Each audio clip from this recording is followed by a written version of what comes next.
Сәлеметсіздер ме? Бүгін біз әңгімелеп айтудың қандай пайдасы бар екені туралы әңгімелесетін боламыз, және бір әңгіменің мазмұнын мен сіздердің назарларыңызға ұсынамын. Ол әңгімені оқып алуға да болады. Бұрынғы бала кезімізде біздің мұғалімдер сыныптың алдына шығарып әңгімемізді мазмұндап айтқызатын, оқыған әңгімемізді. Енді оның тиімді жақтары көп екен, ойлап отырсақ. Мысалы, қараңыздар, сіз шағын топ болса да өз сыныптастарыңыздың алдында шығып, мүдірместен, қысылмай, қымтырылмай жаңағы әңгімеңізді айтып бересіз. Бұл сіздің көпшілік алдында сөйлеу қабілетіңізді шыңдайды. Екінші қасиет, бұл тілдік дағдыңызды дамытады. Яғни сіз монолог түрінде бір жақты әңгімелеу дағдысын бойыңызға сіңіресіз. Үшінші қасиет, сіздің сөздік қорыңыз және есте сақтау қабілетіңіз дамиды. Бұл дегеніміз, жаңағы сіз мәтінді оқу барысында біраз сөздермен таныстыңыз, біраз сөздер сіздің есіңізде қалды.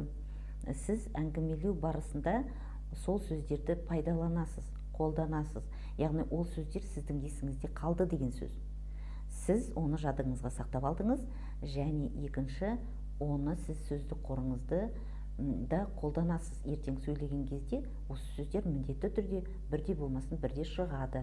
Төртінші жетістігі, ол сіз әңгімелеу барысында мәтінді қазақша оқыдыңыз, яғни сіз таза қазақша айтасыз. Яғни сіздің таза сөйлеу шеберлігіңіз шыңдалады. Сіз орысша сөз қосуға ұяласыз. Өйткені айналаңыздағылар да ол мәтінмен танысып келіп отыр. Олар да мәтіннің мазмұнын біледі. Олар біледі, мәтіннің ішінде орысша сөз жоқ екенін. Сіз қоссаңыз, күледі олар. Яғни сіз таза сөйлеуді меңгересіз.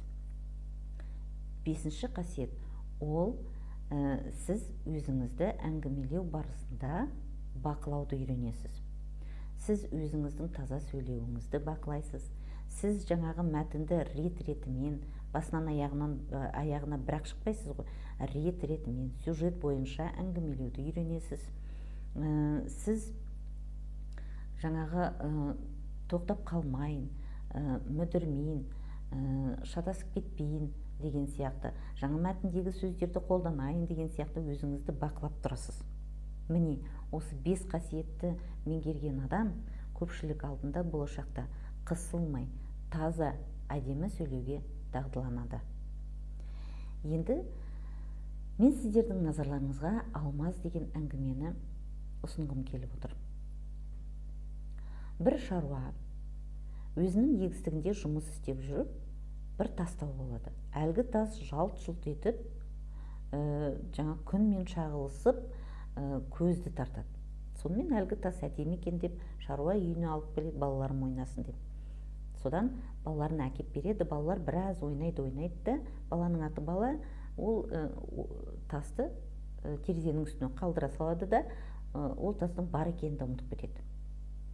Сонымен күндер өтіп жатады, бір күні шаруаның үйіне бір саяхатшы келеді.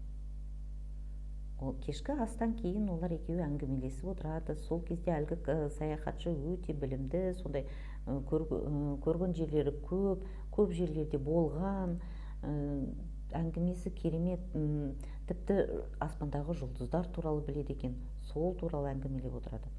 Содан екеуінің әңгімесі асыл тастарға көшеді.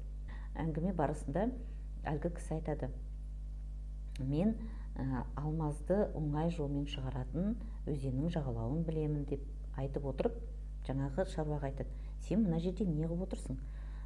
Күн көрісіңді ғана ойлайсың. Неге байымайсың? Неге барып жұмыс іздеп басқа жерден сол жерлерге, жаңағы алмаз шығаратын жерлерге барып, неге байып келмейсің? Деп өзінің ойымен бөліседі. Таңертең тұрып, өзінің жолын жалғастырып кете барады. Ал шаруаның санасында ұшқын қалып қояды: неге мен байымаймын деген. Сонымен ол бір күні жерін сатып, әйеліне, балаларына айтады: мені көп болса бір 5 жыл күтіңдер, мен байып елге ораламын деп. Сонымен жолға шығады. шаруа көп жерлерде болады. Жаңағы өзеннің жағалауын іздейді, бірақ өзеннің атын ештеңесін сұрамаған ғой. Сонымен ол өзенді көп іздейді, таба алмайды, бірақ басқа алмас шығаратын кен орындарында жұмыс істейді. Сонымен біраз жыл өткеннен кейін елге қайтуға бел буады. Сөйтіп үйіне келе жатады. Үйіне жақындаған кезде лашығынан терезесіне көз түсіп кетеді. Қараса, терезенің алдында бұрынғы өзі тауып алған, жалт-жұлт еткен, үлкен, сирек кездесетін алмас жатыр екен. Сонымен әңгіме аяқталды, ал енді ары қарай қорытынды пікір алмасу сияқты шығаруға әңгімелесуге болады. Яғни қолда бардың қадірі жоқ деуге болады. Не болмаса алыстан іздегенің жақыннан табылып жатады. Сондай қорытындыға келуге болады. Сонымен әңгімеміз аяқталды. Әңгіменің тағылымы берері мол. Сондықтан мен сіздердің назарларыңызға ұсынып отырмын. Осындай мәтіндерді әңгімелеп үйреніңіздер және біреуге әңгімелеп беріңіздер. Сол арқылы өзіңіздің таза сөйлеу шеберлігіңізді шыңдайсыз. Сіздерге сәттілік, сау болыңыздар.